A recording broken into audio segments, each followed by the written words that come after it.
Books that स्पीकमध्ये तुम्हा सर्वांचं स्वागत आहे. मराठी सुलभ भारती इयत्ता 6वी. ऐकूया यातील एक गोष्ट, अप्पाजींचे चातुर्य. लेखक विलास गीते.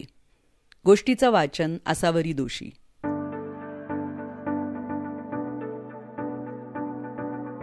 खूप जुनी गोष्ट. विजयनगरमध्ये तेव्हा कृष्णदेवराय राज्य करत होते. त्यांच्या प्रधानांचं नाव होतं अप्पाजी. अप्पाजी फार चतुर होते. उत्तरेकडे कलिंग राज्य होते. त्या राज्याच्या राजाला वाटलं एकदा आपणही अप्पाजींची चतुराई पाहावी, म्हणून त्याने कृष्णदेवरायांना निरोप पाठवला. तुमच्या राज्यात फार चवदार कोबी पिकतात असं मी ऐकलंय. त्यांचा आस्वाद घेण्याची माझी इच्छा आहे. माझ्यासाठी काही कोबी पाठवाल का? कलिंग राजाला कोबी पाठवण्याची कृष्णदेवरायांना इच्छा होती, पण ते पाठवणार कसे? त्या काळी आजच्यासारखी वाहतुकीची जलद साधनं नव्हती. वाहतूक चालायची ती बैलगाड्यांमधून. आता बैलगाड्या कलिंग राज्यात पोहोचायला 3 महिने लागत.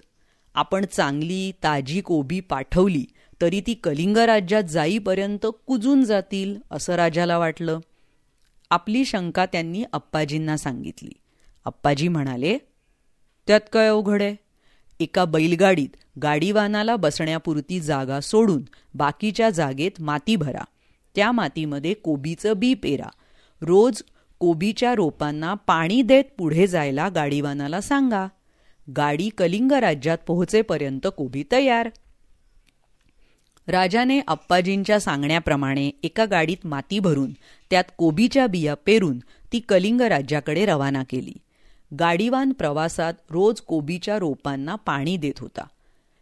3 महिन्यांनी ती बैलगाडी कलिंग राज्यात पोहोचली. कलिंग राजाला ताजी कोबी मिळाली. त्याला आनंद वाटला. अप्पाजींचे कौतुकही वाटले.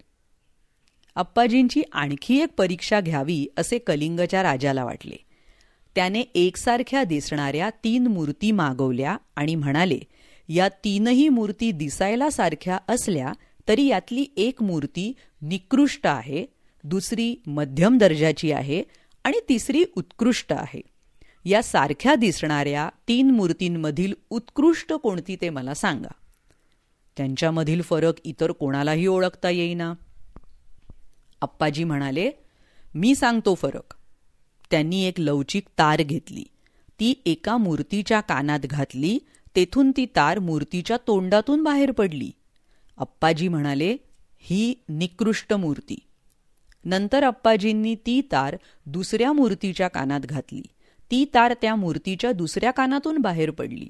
अप्पाजी म्हणाले, ही मध्यम दर्जाची मूर्ती. तिसऱ्या मूर्तीवरही अप्पाजींनी हाच प्रयोग केला. त्या मूर्तीच्या कानात घातलेली तार तिच्या तोंडातून वा दुसऱ्या कानातून कुठूनच बाहेर पडली नाही. अप्पाजी म्हणाले, ही उत्कृष्ट मूर्ती. अप्पाजींनी कलिंग राजाला त्याच्या प्रश्नाचं उत्तर दिलं. आपण मागवलेल्या मूर्तींपैकी एका मूर्तीच्या कानात घातलेली तार तिच्या तोंडातून बाहेर पडली. ती निकृष्ट मूर्ती. एखादा माणूस ज्या अफवा ऐकतो त्याचा खरे खोटेपणा पडताळून न पाहता जर तो त्या दुसऱ्यांना सांगू लागला तर त्याचे आणि समाजाचेही हित होत नाही.